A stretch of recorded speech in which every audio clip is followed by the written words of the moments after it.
Today I'd like to talk about a very rare guitar. I'll show it to you first. It's made in 1853 in Malaga by Salvador, Castellon, and Antonio Pomar.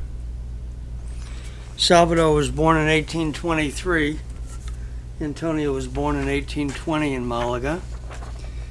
And I want to read that I wrote this guitar is very rare. My colleague, the master investigator and luthier, the late Jose Romanius, has individual biographies of these two guitar makers in his 2002 book, La Vihuela and the Spanish Guitar. My name is on 3 pages for my contributions as well in that book.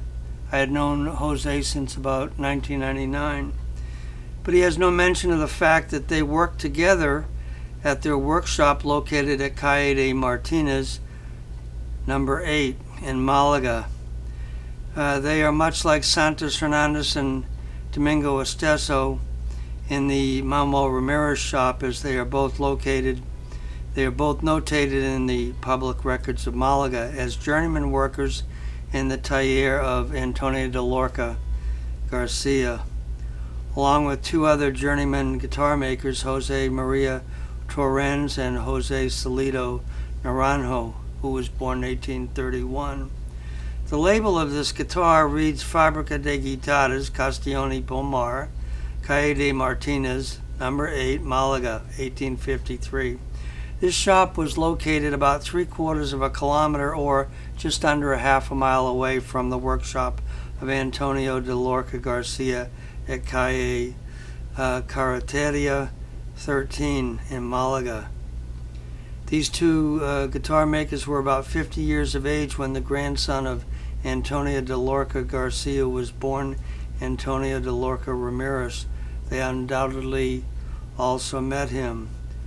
Our store has in stock a 1913 made by the grandson of the great dynasty, Antonio de Lorca Garcia, followed by his son, Antonio de Lorca Pino, and the grandson, Antonio de Lorca Ramirez.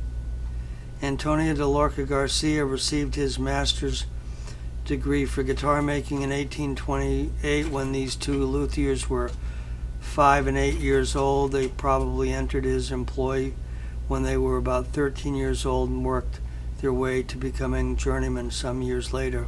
The rest is history. Here once again is this 1853 Castellon y Pomar guitar. If you notice here, it has a violin style headstock. Jose Pernas in Granada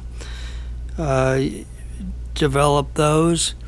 Antonio de Torres also made a pear-shaped guitar like the Pernas with that type of a headstock. Nicolas del Valle from Granada also, and another guitar maker named Vicente Gutierrez also made violin headstocks for the guitars.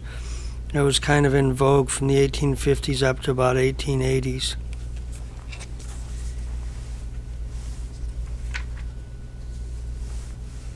I'd like to show you a map. This shows the distance of just under a half a mile from Carreteria 13 in Malaga, the Antonio de Lorca Garcia workshop, to the Pomar y Castellon address at Calle Martinez 8 in Malaga.